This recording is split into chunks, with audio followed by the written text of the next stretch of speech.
YS Vivekananda Reddy హత్య కేసులో సాక్షుల మరణాలు మిస్టరీగా మారాయి. పోలీసులు సైతం ఈ మరణాల వెనక వివేకా హత్య కేసులో నిందితుల హస్తం ఉందన్న అనుమానాలు వ్యక్తం చేస్తున్నారు. తాజాగా వైఎస్ వివేకా హత్య కేసులో ప్రత్యక్ష సాక్షి రంగన్న మరణించారు. అనారోగ్యంతో హాస్పిటల్లో చికిత్స పొందుతూ ఆయన మరణించారన్న వార్తలు వెలువడినప్పటికీ రంగన్న భార్య మాత్రం తన భర్తది సహజ మరణం కాదని అంటున్నారు. అలాగే ఇప్పటి వరకు ఈ కేసులో 4 సాక్షులు మరణించారు. ఇటీవల మరణించిన రంగన్న 5వ వాడు. దీంతో పోలీసులు ఈ హత్యల వెనక మిస్టరీ ఛేదించాలని నిర్ణయానికి వచ్చారు. కడప ఎస్పీ అశోక్ కుమారి వైఎస్ వివేకా హత్య కేసులో సాక్షుల మరణాల వెనక నిందితుల హస్తం ఉందా అన్న కోణంలో దర్యాప్తు చేస్తున్నట్టుగా ప్రకటించారు. సరిగ్గా 2019 ఎన్నికలకి ముందు వైఎస్ వివేకానందరెడ్డి పులివెందులలోని తన నివాసంలో దారుణ హత్యకు గురైన సంగతి తెలిసిందే. అప్పటికి ప్రతిపక్ష నేతగా ఉన్న జగన్ తన సొంత బాబాయ్ వైఎస్ వివేకానందరెడ్డి గుండెపోటుతో మరణించారని తొలుత ప్రకటించిన తర్వాతది హత్యని తేలడంతో మాట మార్చి ఈ హత్య వెనుక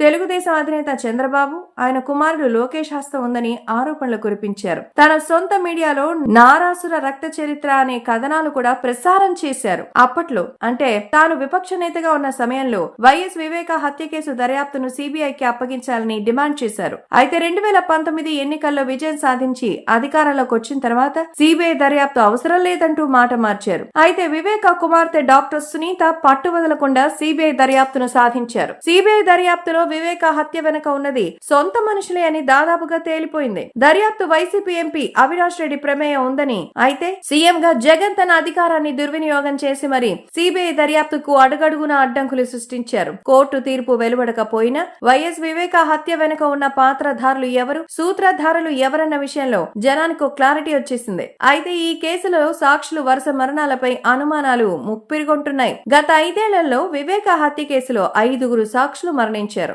ప్రత్యక్ష సాక్షి వైఎస్ వివేకా ఇంటి వాచ్మెన్ రంగన్న ఈ బుధవారం హాస్పిటల్లో మరణించారు. తన భర్తది సహజ మరణం కాదు అన్న రంగన్న భార్య ఫిర్యాదు మేరకు పోలీసులు అనుమానాస్పద మృతిగా కేసు నమోదు చేసి దర్యాప్తు ప్రారంభించారు. కాగా తెలుగుదేశం సీనియర్ నాయకుడు పులివెందుల తెలుగుదేశం ఇన్ఛార్జ్ బీటెక్ రవి కూడా రంగన్నది సహజ మరణం కాదన్న అనుమానం వ్యక్తం చేశారు. తొలుత వైఎస్ మరణాన్ని గుండెపోటుగా నమ్మించడానికి ప్రయత్నించారు. అది కుదరకపోయేసరికి చంద్రబాబుపై ఆరోపణలు చేశారు. ఇప్పుడు రంగన్న మృతిపై కూడా అసత్య ప్రచారం చేస్తున్నారని బీటెక్ రవి ఆరోపించారు. ఈ సందర్భంగా ఆయన పరిటాల రవి హత్య కేసులో సాక్షులు ఒకరి తర్వాత ఒకరుగా అనుమానాస్పద స్థితిలో మరణించిన విషయాన్ని గుర్తు చేశారు. ఇప్పుడు వైఎస్ వివేకా హత్య కేసులో సాక్షులు కూడా మరణిస్తున్నారని రవి పేర్కొన్నారు. వివేకా హత్య కేసులో సాక్షుల మరణాల మిస్టరీ నిగ్గు తేల్చాలని ఆయన విజ్ఞప్తి చేశారు. కాగా జిల్లా ఎస్పీ కూడా వివేకా హత్య కేసులో సాక్షుల వరుస మరణాలు విస్తుగొల్పుతున్నాయని పేర్కొన్న సంగతి విదితమే. అంతేకాకుండా సాక్షుల మృతి వెనక మిస్టరీని ఛేదించడానికి డీఎస్పీ నేతృత్వంలో ప్రత్యేక బృందాన్ని ఏర్పాటు చేయనున్నారు.